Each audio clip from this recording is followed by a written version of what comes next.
job and really spearheading this movement. We call it the Florida Agency for Fiscal Oversight, FAFO, these FAFO audits that are being done around the state for local governments. And he's going to talk about a lot of the findings, kind of these initial findings that they're doing. But before I turn it over to him, I will say, when we launched these audits, well, we started with state agencies and state universities, and so we're going to be rolling out some findings on the state universities very soon. There are things that need to be addressed. There's also some things, quite frankly, that they've done, I think, better than expected. So we're going to be rolling that out, and also different things that we've done with state government. But I think if you look at the state of Florida today, right now, the budget that we are operating under is less than the budget we operated under the year before, and that budget the year before was less than the budget the year before that. How many other states are doing that in this country? Not a lot of people. And so we've done what we needed to do to make sure that we continue to add to our rainy day fund. So when I became governor to now, we've more than tripled the state's rainy day fund. In fact, we're now at the point where we're not allowed to put any more money under Florida's Constitution into the rainy day fund. We've maxed it out, and that's good government. And honestly, there should be a limit, because you got to have a cushion for unforeseen circumstances, or even foreseen circumstances, because economy's cyclical. There's things that happen, but you don't want to just sock away too much money. We want a tax relief for people then, if that's the case. So we have that. We have a AAA credit rating on all major rating agencies. I think the federal government is AA minus. Some of our local governments are not great either, but we've been AAA across the board. Since I've been governor, if you look by the end of this fiscal year and you take the entire history of Florida and all the debt that was accumulated from the 1840s till the present, we will have paid off 50% of that just since I've been governor in 2019. And so we now have the lowest per capita debt of any state in the United States. We also have either the first or second lowest per capita spending of any state in the United States. And if you compare the state of Florida to the state that's the closest to us in population, would be New York State. Now, New York State used to have a lot more people than us.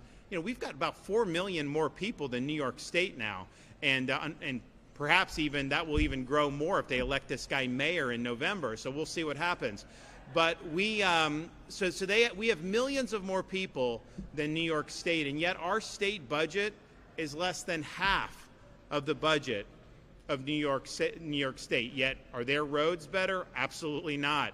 Services, no. Education, no. In fact, we just got ranked for the 10th year in a row #1 for public university system, higher education in the country. And we have the lowest tuition in the country by a country mile. And we've got the budget, the rainy day fund, but then we've got a lot of not excessive, but excess money in our surplus that's beyond just the rainy day fund, trust funds, general revenue, all this other stuff. And so we're really in good fiscal shape. But it's interesting, as we can talk about all that, look at all the big things we've still been able to do. We've done massive infusion into transportation and roads, and we've done some important things in Northeast Florida, throughout the state. Really, really important. We took projects that weren't even going to start until the 2030s, and we got them going now. They're going to be done 5, 10, 15 years ahead of schedule, depending on the project.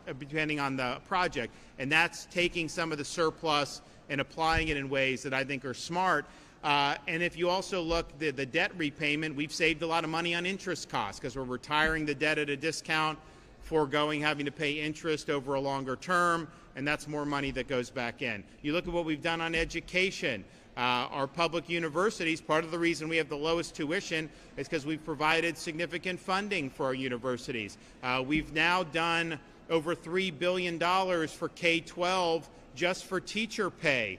through our teacher categorical. No one was doing that prior to 2020 when we launched that initiative. So we're doing big things there. We're doing big things on conservation and environment and Everglades and all these other things, things that are really important.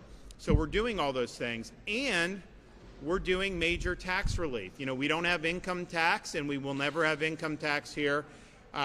We have eliminated commercial rent tax that was not good for small business.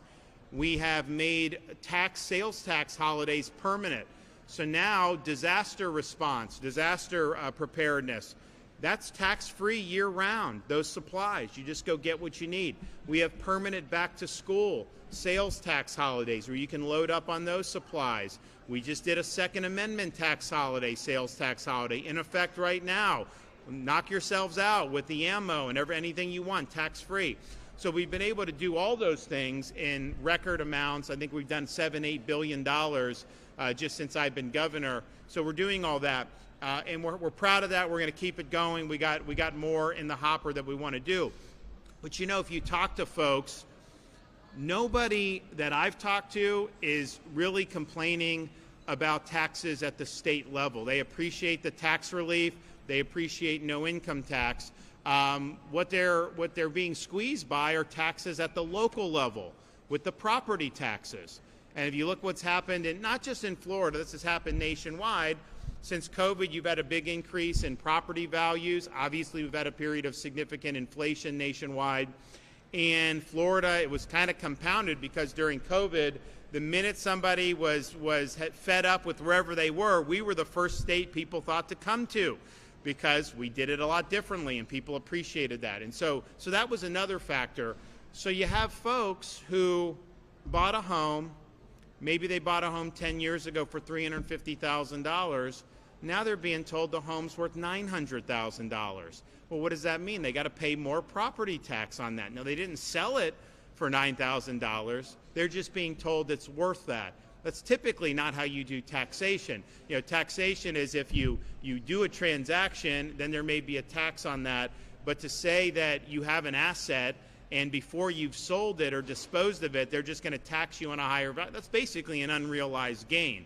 That's what Kamala wanted to do with the stock market when she was running. Remember, she said, we're just going to tax your, so you buy, your 401k goes up and you got to pay more tax. You couldn't do it.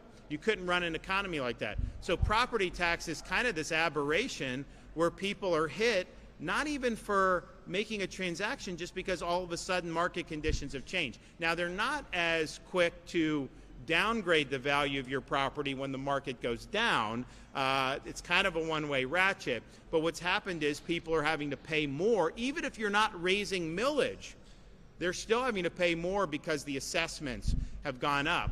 And so we are leading the effort. We got to get the legislature to put it on the ballot because it's local. It's not something the state can do on its own right now. To do the property tax overhaul so that people, one, can stay in their homes. I mean, we have elderly people that are having to sell their homes because they can't afford to keep paying the property tax. And it's like, well, you know, you need service, you need all that, but like for 50 years, you're just supposed to just keep. When does it end? And it doesn't end for folks. So people are having to do that. That's wrong. But then also younger people in this country are being priced out of the American dream. I mean, you look at how much more expensive things are today from what they were 5 years ago. You know, it's dramatic in so many different areas. Housing costs, obviously, you know, or that. And look, the market goes up and down. There's weakness in the housing market. Maybe it'll come back down to earth. It's, you know, it's beyond the control of the state government how all that works. But these things are cyclical. But for the last 4 or 5 years, it's been very difficult.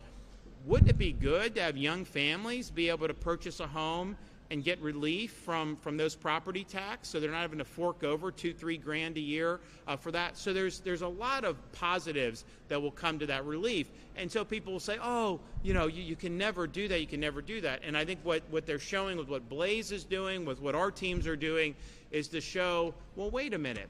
You know, we've got places around this state like Broward. They haven't really had population growth on net, but they've had a 60% increase in their budget over the last 4 or 5 years. Why do they need 60%? Why should you pay more or have to keep doing this on property tax so that they can increase budget 60%. So I think what we're showing is, you know, and here it's just natural. This is a natural thing with government. A gusher of revenue comes in because the values are going up, and some of these locals actually raise millage on top of that, which is wrong, but they did do that. So you have a gusher of revenue coming in, and what do politicians do with that revenue? I can tell you they don't do what we did at the state level and pay down half the debt. That's not what they typically do.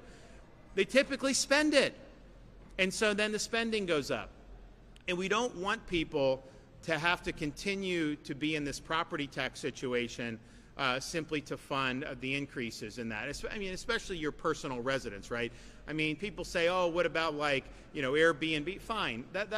I want Florida residents in their home to be able to own that and have that be meaningful without having to continue to pay rent for the government indefinitely. So what DOJ is doing is really showing there's a lot of room for an overhaul here, particularly with local governments, and we just want to make sure that taxpayers are being respected. You know, and I listed the statistics about the state of Florida, how our budget, you know, was more last year and less and more the year it's gone down, how we're paying off debt, tax cuts, all this stuff. But yet we're still doing it with our universities, we're doing it with our state agencies, because, look, if we can find other ways to do things, we want to make sure we're doing the best that we can for taxpayers. But let's just be clear, nobody is being pinched by higher taxes at the state level. We've cut taxes dramatically, and we'll continue to do that. But, you know, we're running out of taxes to cut in Florida at the state level. That's why I really want to get these property taxes and deal with those at the local level, because I think that is the best way that we can provide relief for people throughout the state of Florida. And so to talk about some of the findings and some of the things that his team and our team have been working on is Blaise Ingoglia. You know, he's been chief financial officer now for a few months, and I don't think anybody's made more of an impact in that role in my lifetime in Florida than he has since he's been in there. He's been a real bulldog on all these issues, really standing up for taxpayers and working to pave a way so that we have meaningful property tax overhaul in the state of Florida. And I appreciate what he's doing. I knew he'd be very strong on it because he had been very strong on as a state senator. I mean, all the things people talk about in Florida, all these big wins that we've put on the board, he was behind most of those as a state senator, particularly on the immigration. You know, they just, DHS just announced Florida leading the way by far on arresting criminal aliens and illegal aliens of anywhere in the country, working with them. And that wouldn't have happened without people like Blaise fighting for that in the Florida Senate. So I appreciate what he's done. I appreciate what he's doing. And he's worked very hard on this, and he's got a lot to say. So come on up, buddy. Thank you, sir. You tell me when to unveil that. Governor, first I want to thank you for your leadership on this issue. If you've ever paid attention to the governor's career, you would notice that the governor is in tune with what grassroots people, everyday Floridians, are feeling. He's always a year or 2 years ahead of the curve. He understands what's going on in our community so much to the point that he starts talking about it way before other elected officials ever do. And this is just another in the long lines of one of those issues, particularly a pocketbook issue, that has been creeping up on us over the past 2 years. I had the pleasure of having a conversation with the governor a couple of years ago, and the governor said, look, property taxes are starting to get out of hand, aren't they? And I said, as a builder, yes, I can see that. They absolutely 100% are. Now, how does he know that? It's because he's listening to everyday people. He's on Twitter, he's on Facebook, he's listening to people, and he's understanding that people are getting priced out of their homes, and we do have an affordability issue here in the state of Florida. One, because everyone wants to move here because Florida is the freedom state and there's opportunity here. But the other is because governments have become reckless and going wild with our tax dollars. So, Governor, thank you for being ahead on this issue, just like you have been ahead on many other issues. There are some good friends we see in the audience today, School Board Member April Carney and Councilman Nick Howland. Thank you for coming here. I really appreciate that. So, our office has been going around doing these FAFO audits or calculations over the past couple of months, just trying to explain to people how your local government is taxing you to the hilt. We think that they are excessively spending and wastefully spending to the tune of billions of dollars. Now, your local governments are going to come out and say that, no, we can't do that because we're going to have to cut fire, we're going to have to cut police. That is just absolute BS. So let me explain the methodology and how we're going to get to these numbers. The first is that we went back to pre-COVID numbers in 2019, and we found out what the government budgets were. And then we indexed every year for inflation and population and a government inefficiency factor, and we figured out what the budgets should normally be in today. And then we compared it to what it actually is. And the numbers are absolutely astounding. Now, this is all publicly available information, right? It's in their own budgets. It's unfortunate, but some of the mayors and county commissioners in these areas probably just never even read their own budget because they have no idea what's in it. In fact, we had to tweet at them with screenshots of their own budget just to prove that what we were saying was correct and what they were saying was incorrect. But these numbers are astounding. In Orange County alone, $190 million of this year's budget is wasteful and excessive, way past what it should be with inflation and population, right? And that's assuming that they're not running efficient. You could probably cut way more. In fact, our number for Orange County is probably closer to $230 million. The city of Jacksonville, $199 million worth of wasteful and excessive spending. I'm sorry, Donna Deegan, you're saying that you can't cut, you need every dollar. The taxpayers disagree with you. Hillsborough County, $278 million worth of excessive, wasteful spending. Alachua County, $84 million. We were in Broward yesterday unveiling their number, $189 million of wasteful and excessive spending. Waste and excess that you, the taxpayers, are footing the bill for. All total, with just those 5 counties, we are almost $1 billion worth of the citizens of the state of Florida being overtaxed in just those 5 counties. $1 billion. Now imagine when we get to every city and every county. You can see how that number could easily be in the tens of billions of dollars. So when people start talking about property tax relief and property tax reform and getting rid of property taxes on homesteaded properties, they say you can never do it. You disagree. We vehemently disagree. You could just do that by going back to the 2019-2020 levels of government pre-COVID. It would be easy to do. So do not believe it when bureaucrats and career tax and spend politicians say that they need every dime of your money because they are just not being truthful to you. So, to put it in context, today, those 5 counties could have easily cut their budgets by $1 billion. Easily cut their budgets by $1 billion and never ever have to worry about funding fire, never have to worry about funding police, never have to worry about funding essential services. And let me be clear, and this is probably more for the cameras and people listening to my voice right now. If you are a city or a county that is planning on putting a tax referendum raise on the ballot in November 26, expect a knock on our door from us. If you are a county or a city that raised their millage rate a couple of weeks ago and actually raised property taxes on people this year when people are hurting, you can expect a call from our office.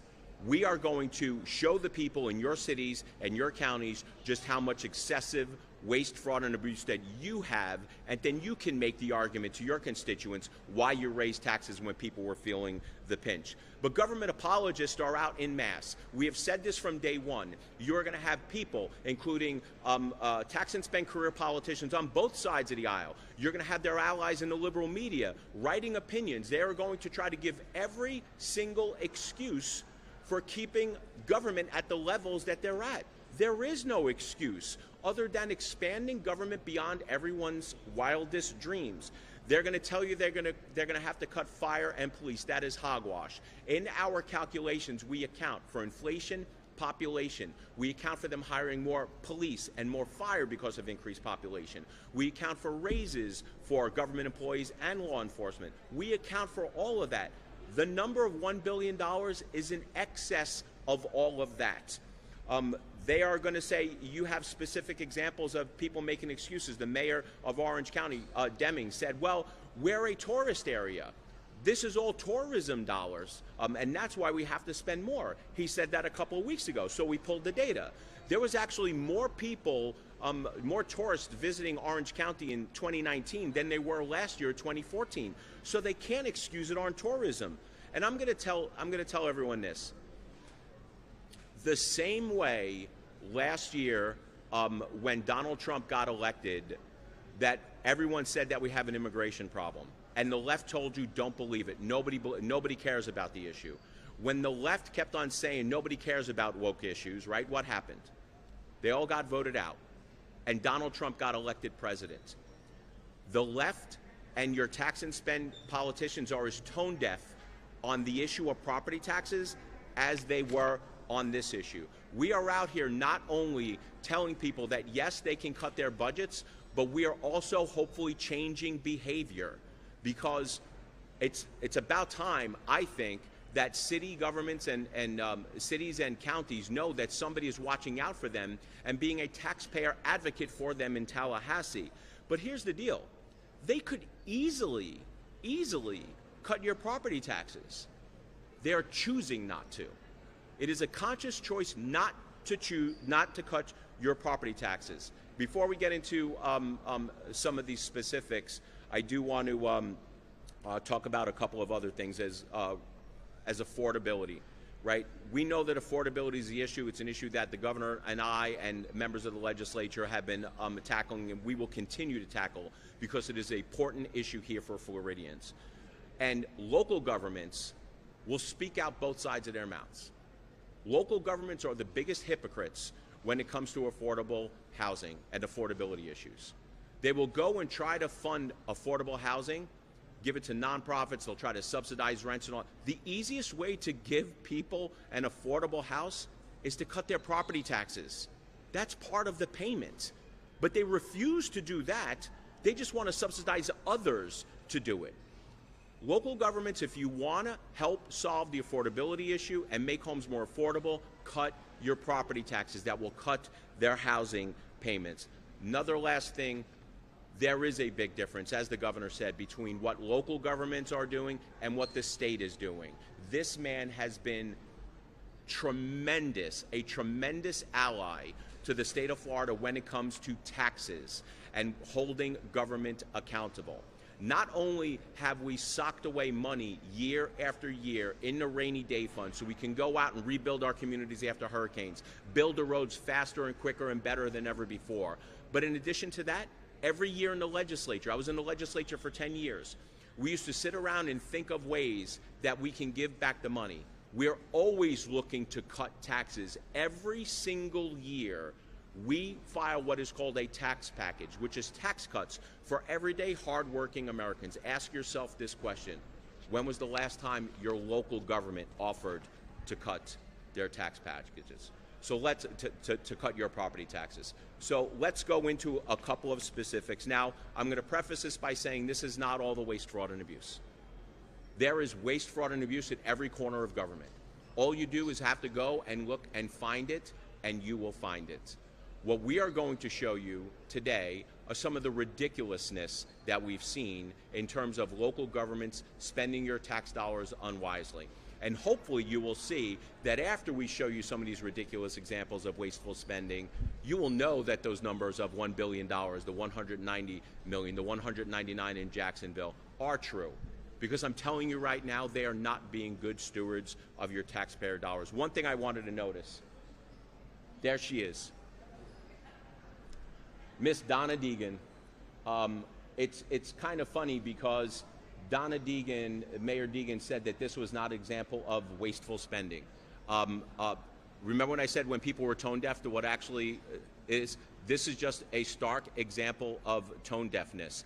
This is $75,000 of waste, fraud, and abuse. This is $75,000 that could have gone out to law enforcement raises, could have helped repave roads. There's a lot of money that this money could have been used for. So it is very fitting that we are here today in the city of Jacksonville at Jacksonville Airport highlighting waste, fraud, and abuse in front of a $75,000 Donna Deegan hologram. But in light of her taking over Jacksonville Airport with her voice, I don't know if you know that when you're in here, this is very, very loud and you can hear her.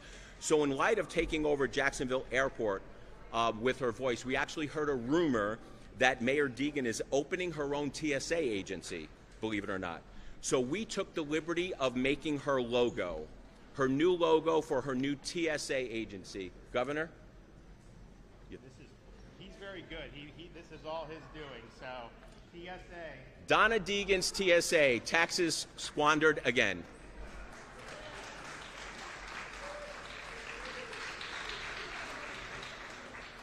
In the city of Orlando, there is a poet laureate program that uses your tax dollars to pay poets to write poems. So in an effort to save taxpayer money, we wrote a couple of them for free. Roses are red, violets are blue, our property taxes are high because of you. We actually made a much larger one, so we'll go over that right now. It's called the Mayor's Purse. Donna waves the ribbon, the budget takes flight. Millions are scattered, gone overnight. A city still waiting for roads to be mended, but checks keep on flowing, quite never ended. The people keep asking, where does it go? The coffers run empty, yet taxes still grow. In the halls of the city, one lesson is clear. Wasteful spending echoes year after year. Thank you, Ms. Donna. Another example, in Orlando, they are paying almost $70,000 for hot yoga classes for employees for free in the middle of the day. I wonder how that conversation goes. Hey, Sheila, are you going to the taxpayer-funded hot yoga class during the day when you should be working? Namaste. Did you get it?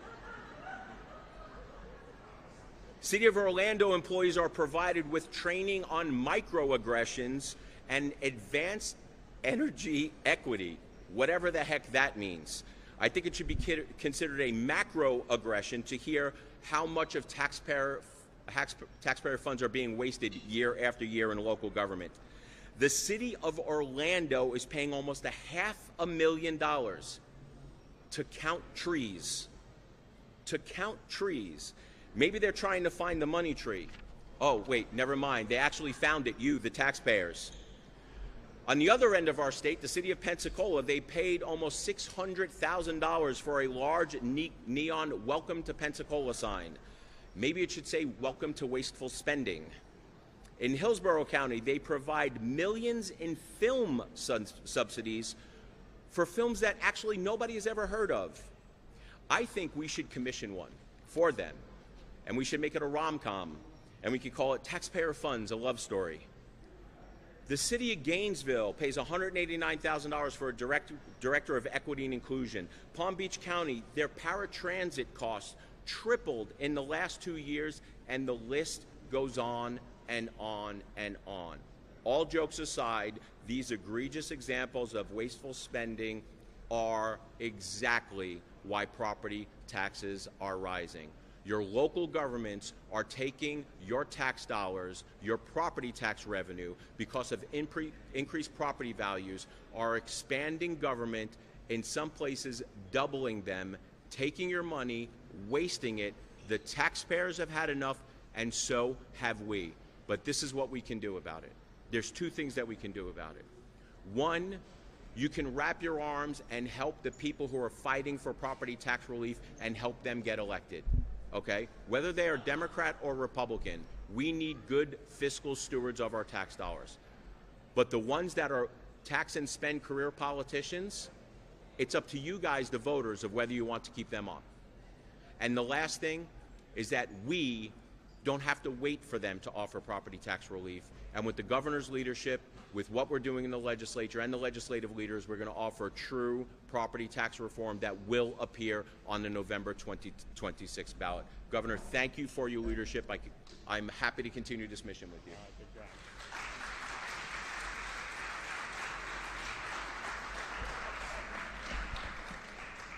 75 grand, man. Well, thanks, Blaze. I appreciate it. And so as he pointed out, you know, that's just 5 counties that's $1 billion, right? And so there's a lot more that's being done. There were some that voluntarily did these audits earlier in the year. And so I think what you're going to be able to see is just at a minimum, and he's doing very rosy assumptions in the sense that population growth, inflation, pay more employees, all this stuff. So they're assuming there's going to be increases, and then this is over and atop those increases. So I think you're going to end up seeing many, many billions of dollars. And so when people say that somehow you can't give people relief from the property tax burden, you know, that just doesn't add up with what he's uncovering. And you know, I think that to have budgets go up like in some of these counties 50, 60%, you know, in Florida, our state, so like I said, this year's budget spends less than the year before budget spends less than the year before that. We've had inflation during that time. We've had statewide population growth. I mean, we've been either number 1 or number 2 in net migration during that time. A lot of people in Northeast Florida see that. I mean, just look at like St. Johns County. I mean, you got all these people moving in there. And I know a lot of the residents are like, slow down. Like, we don't want, you know, so it's all these, and yet we're able to manage this. And look, I have to line item veto. You know, I submitted a budget. You know, they came in about $600 million higher than my budget, the legislature. So I pared it back down, and we vetoed about $600 million, and basically got it to where I was with our budget recommendations. And so there's a give and take with that, but it can be done. And you know, there's certain things. It's like, you know, how much does energy cost in terms of like gasoline, you know, the power rates, there's home prices, there's grocery prices, there's a lot of things. The problem is like the government, at least the state government, like policies can impact that, but it's not controlled, of course, by government. I mean, now Mandami wants to have city grocery stores where I guess the government will set the price, but that's just not the way it works. The one thing we control through our Constitution that's purely a government function is taxation.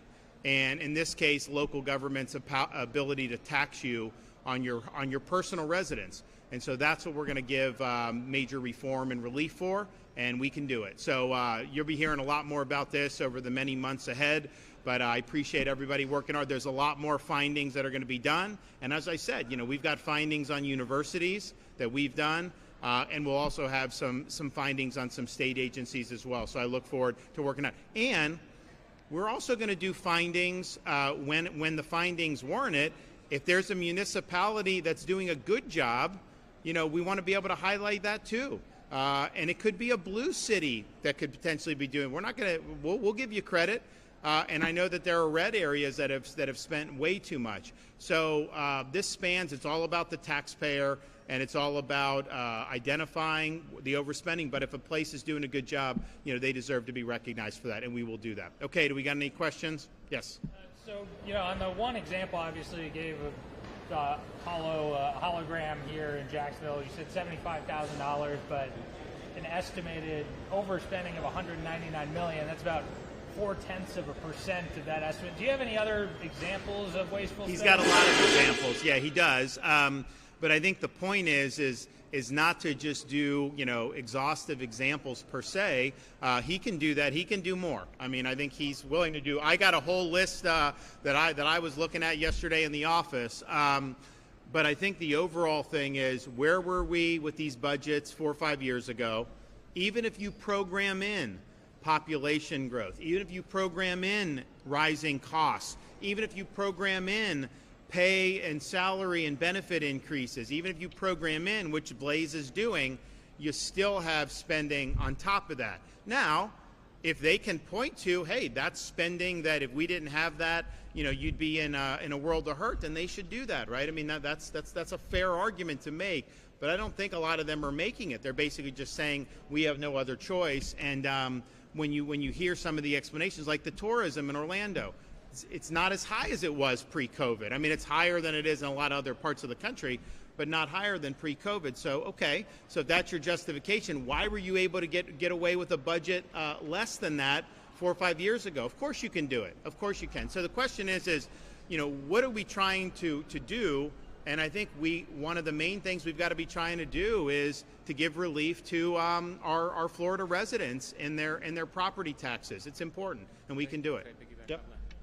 Jake, I want to put some of this also in context for you so you understand. The governor is absolutely right the way we're doing the calculations. But what people need to realize is that we have specific examples. We have we have reams of specific examples. But the expansion of the government bureaucracy itself is a large, wasteful, and excessive expense. And look, we've seen this playbook before.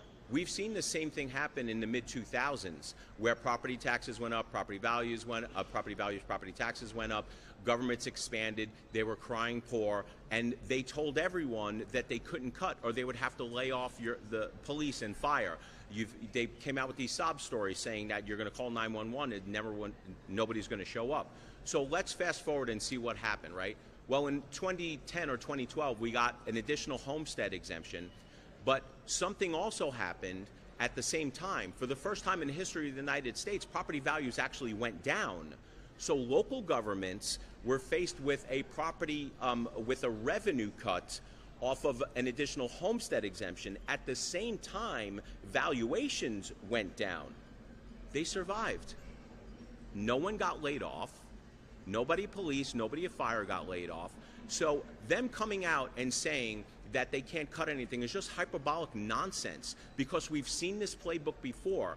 We've seen them be able to cut. We've seen them be able to cut unwillingly by virtue of the taxpayers granting an additional homestead exemption, and by the virtue of property taxes receding for the first time in U.S. history.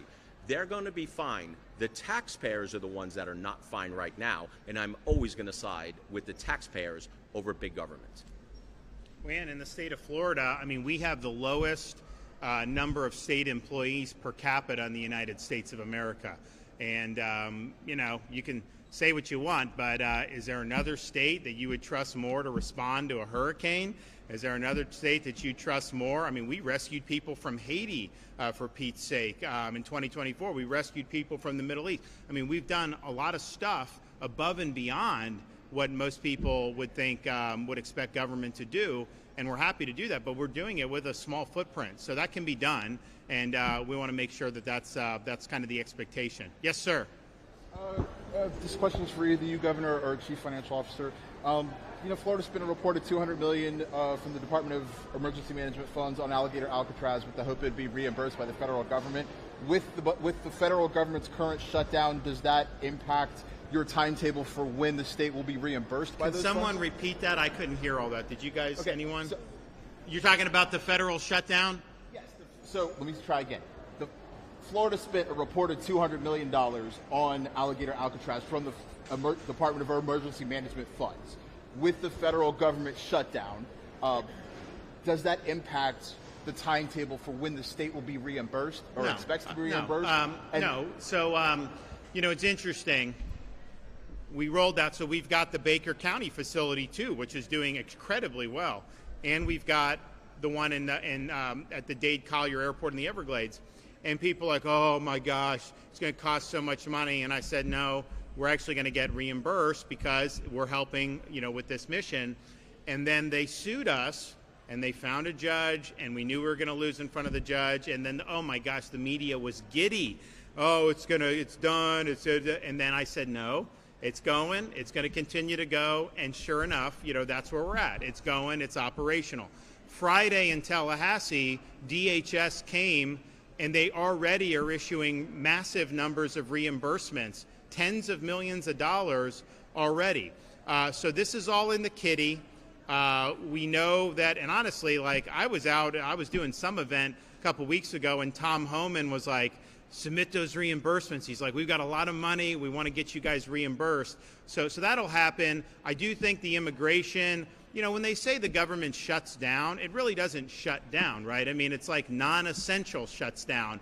I think why do we have non-essential government? It should either be essential or not. But that's a discussion for another day, right? I mean, it's just kind of ridiculous. So you have the immigration mission is obviously an essential function, and so they're going to continue operating those flights. We've got 5 flights leaving from the Baker County with those folks a week now, and we've got similar going down in South Florida. And so these are folks coming in, processed, staged, not kept there forever and a day. The job is to be kind of a staging ground so that the feds can bring them back to their home country. So we'll get that, and this will be resolved at some point. I mean, it's kind of just the typical DC theater. Our Congress has got a lot of issues. I see somebody like Chuck Schumer. If you don't believe in term limits after watching Chuck Schumer, I don't know what to say. We need term limits for these guys. There should be a balanced budget requirement for them because, they're arguing over this, but honestly, neither the House or the Senate are actually reducing spending, which the federal government needs to do because they're spending too much. So, but it'll be resolved at some point, and I have no doubt that the checks, will be flowing. So that's all ready to go. We'll be able to handle all that. I don't think there's going to be a problem. And again, this is what we said going into it. I still think, people, and the amount of money they talk about is usually inaccurate. They used to say it cost $400 million to open it. It did not. And they just pick and choose kind of like, there'll be a contract for like a year, which may or may not last a year. They'll add up all this stuff. So they play those games. But we knew we were going to be reimbursed. But here's the thing. I love how the media will say, well, how much does it cost to house a detainee? They never ask, what's the cost of illegal immigration? How much does it cost schools? How much does it cost hospitals? How much does it cost the criminal justice system, our jails, our prisons if people are committing crimes? What's the cost to families that have been victimized by criminal aliens? They never talk about those costs. And so what we're doing, yes, we're going to get reimbursed, but we're saving costs on our society by enforcing the rule of law. And so what we're doing is leading the nation. We're doing the right thing. We also have zero tolerance in Florida for attacks against any law enforcement, but particularly ICE personnel. You try that here, you're going to have the book thrown at you, and you're going to regret that you didn't do it. Florida's not Portland. That's not how we roll, and we respect and protect the people that enforce the laws on our behalf. Yes, sir. Can you say what specifically the change you want to see in the property taxes when it comes up for a vote next year? And would it cover as well school taxes, which are part of the property tax bill? So we're working on the exact proposal, and the reason is because it's got to pass the legislature by, I think, 2/3 to get on the ballot, and then it requires 60% of the voters for approval. And so we want to make sure that we've got a product. I'm not just doing this to just go around and crow about property tax. I want to see something big enacted. That's the whole goal. So we're doing that. We've got numbers, we've got language, we're doing that. So that will happen. You guys will see that in due time. What I've pointed out, though, is I view it differently between a Florida resident with their primary resident that's a homestead and that being tax-free versus investors who own these Airbnbs, snowbirds, all those other stuff. I'm focusing on the Florida resident. I'm focusing on people being able, to own their own home without being squeezed by the property tax. So that's always our focus.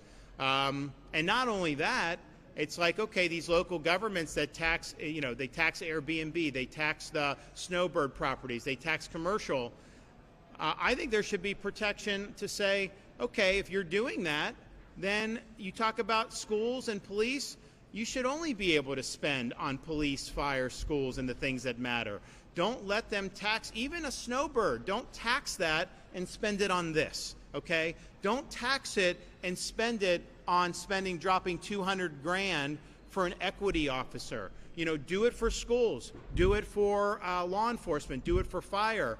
So I think that there's actually ways where you can do a proposal that's going to guarantee a strong stream of revenue to the things that we really, really care about. So all that, we've got, and we've been talking about this for a while. It's not going to be voted on prior to November of 2026. The only way we could get it on earlier is if we got 3/4 of the legislature to set a special date for they're not going to do that, right? I mean, if they did it, if they would be willing to do it, we could do it. So it's going to November 26th.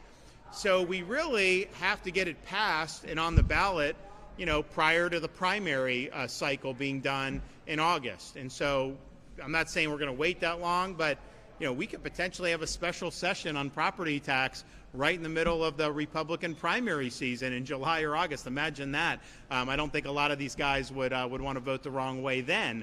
But it's interesting, when they know the voters are watching, they tend to govern themselves accordingly. So we've got runway. We want to make sure we do it right, but I want to make sure it's something that actually sticks. I think the things that if you look at Florida, how we've approached our stuff, we don't just go out and do. We know there's going to be roadblocks. There's always roadblocks. These judges that we always get. There's a handful of courts we know we'll lose in, but then we win on appeal. So we work on that. There's other things. But we want this stuff to stick. We want to give you an opportunity to have something meaningful that's going to help families here, that the legislature can obviously sign off on, but then that the voters will approve. And it's both an art and a science, because you got to make sure that the numbers work good. Then you also got to make sure that the voters, when they see it, that it's something that is positive. And I think one of the reasons why a lot of the amendments that the legislature has drafted over the years have failed is because you read it and you don't know what the hell it means. It's like written in legislative, bureaucratic speak that normal people don't talk or write like that. And so you got to write it in a way that I think resonates with people. So we're working on doing that as well. Yes, sir. There was a law passed this year that you signed that expanded the appointments you can make on the Jacksonville Transportation Authority Board. Do you have a timeline for filling those vacancies? We work through appointments as they go. As you guys know, there's vetting that has to be done on all this stuff. So, there'll be some names that, this person applied or this person's great, and they may look great on paper. Then it's like, all right, well, they've got like 4 DUIs. Or, all right, well, I can't appoint you, right? I mean, or they did this or something. So they got to go. They got to vet folks, and so they're in the process of doing that. So when I get, kind of a critical mass of folks that are that are available for that, then we go ahead and pull the trigger. But we've got a lot of appointments, and we do them a lot. And I think that I would invite, not on this one and not on the airport here, because we do have some that are important. But if you look at the sheer number of boards in this state, I mean, it's so we would really like to see some of that streamlined. I think it could be a good government story to streamline. So now we have eliminated some of the occupational licensing, which was really just a barrier to entry. But we need to do more, and hopefully the legislature will do. They were not willing to go as far as I wanted to last year on the retrenching of some of this. But it's like, a lot of governors they want as many appointments as possible, like patronage. I don't want that. I want the government to operate sensibly and effectively as possible, and retrenching the number of appointments, I think, would actually be good government. For Angolia, but there's been a lot of criticism of the autonomous vehicle program that they've been starting downtown. It was a very expensive thing, and it's taken quite a while to roll out. Is that something that has come across your radar? Are you looking at the city agencies and their projects as well? We're looking across all spectrums. If it makes sense to actually deliver the core functions of government, then it's probably something that we would agree with. But the problem is that government starts getting stuff that they're not supposed to be involved in anyway. Look, the first rule of government, function of government, is to protect its people. That's why the very first thing that they need to fund is your fire and your police departments, right? But then there are other things that they have to fund in order to just keep the operation going. But the problem is, and what it sounds like, it is a symptom of a much larger problem. It's that they have all this extra money and they can put all these extra superfluous programs in there that are probably not a good use of taxpayer dollars. So I think voters would be absolutely surprised and shocked if they knew that a portion of their property taxes, that they go out and they work, 40 hours a week is going to be paid for stuff like that. So everything is on the table when it comes to right-sizing a government and delivering a superior product. In the private sector, we try to deliver the lowest unit cost at the lowest cost and deliver a great product, right? It's unfortunate, but the government is actually the exact opposite of that. It's a 180. It's the converse of that. They deliver an inferior product at a much higher cost. So to answer your question, it doesn't sound like it's a great use of taxpayer funds. We would have to delve into that more specifically. But what we're finding is that a lot of the stuff we're seeing isn't a great use of taxpayer funds. Get rid of property taxes with the ballot initiative next year, or is it something different? I just want to make sure my facts are straight. Right. So what I've said is, we're focused on homesteaded Florida residents. And so I think the ability for local governments, if I were starting a society from scratch, I wouldn't do property. I would do consumption. But that's not where we're at. So when you're talking about, like, for example, the residential property tax revenue in Florida, a majority of that is non-homesteaded properties, as it is now, right? I mean, that's just, and it makes sense because some of these wealthy people have expensive homes, whatever. Commercial, all that stuff. I don't think we're going to go into that realm. And so that's 70% of all the revenue they're currently doing just on property tax alone. So our focus is going to be on that 30 to 33% of the revenue that is derived from taxing people's primary residence and that are homesteaded properties. And I think that's the best way to achieve something meaningful. That's the best way to do something that could actually pass. And it also just, I've had people raise good points. It's like you go into some of these places around Florida and it's like a whole community will be like Airbnbs. Or, somebody will buy all these investment property and they rent them out to people. Well, that causes the cost of housing, to go up. And so if you did it this way, there would be a huge advantage for being a traditional homeowner with respect to property tax, whereas the Airbnbs and all those, could be continued to be subject to the same stuff that's happened, and they can even potentially do other things. So, yeah, so if you have a Florida resident, you heard me this in the last session, I don't want to cut taxes on Canadian tourists or snowbirds. Like, why would we do that? We have other people that want to pay, that pay tax on our behalf. Yeah, let's do that. So the more we can not have Floridians bear, the better it is for our residents. So that's just something that I believe in. And look, of all 50 states, we may be the only state that could pull it off. Because of one, we still attract tourists, we attract snowbirds, we attract all this stuff. We attract people that come from really everywhere you can think of.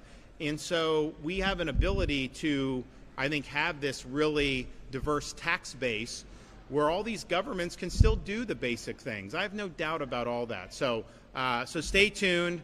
There is going to be a good proposal. I do think it's going to get great support in the legislature, and we'll be very public about that. But we do have because I can't get this done on the ballot until November 26th. We have time to do it really thoughtfully and everything like that. All right, we got a big weekend coming up in the state of Florida. Do we have any Florida Gator fans here? Okay. They got a chance to redeem the season against Texas, Arch Manning coming to town. At the beginning of the season, that was the game I marked on my calendar. I'm like, man, I got to go to that game. It just hasn't worked out as well, in Gainesville this year. So the other game, do we have any Florida State fans here today? We've got some Florida State. So we've got Miami coming to Tallahassee, which if Florida State had beaten Virginia on Friday night, this would have been the biggest game in the Sunshine State in a long time. Still a big game. I think Miami's very good. Florida State looked very good. Didn't really get it done against Virginia and kind of fell off. But I'll tell you, that Alabama victory looks better and better. Alabama looks really good. So I think it's going to be a good weekend. So I hope everybody enjoys that. And hopefully, we've got good games in both Tallahassee and Gainesville. Thanks, everybody.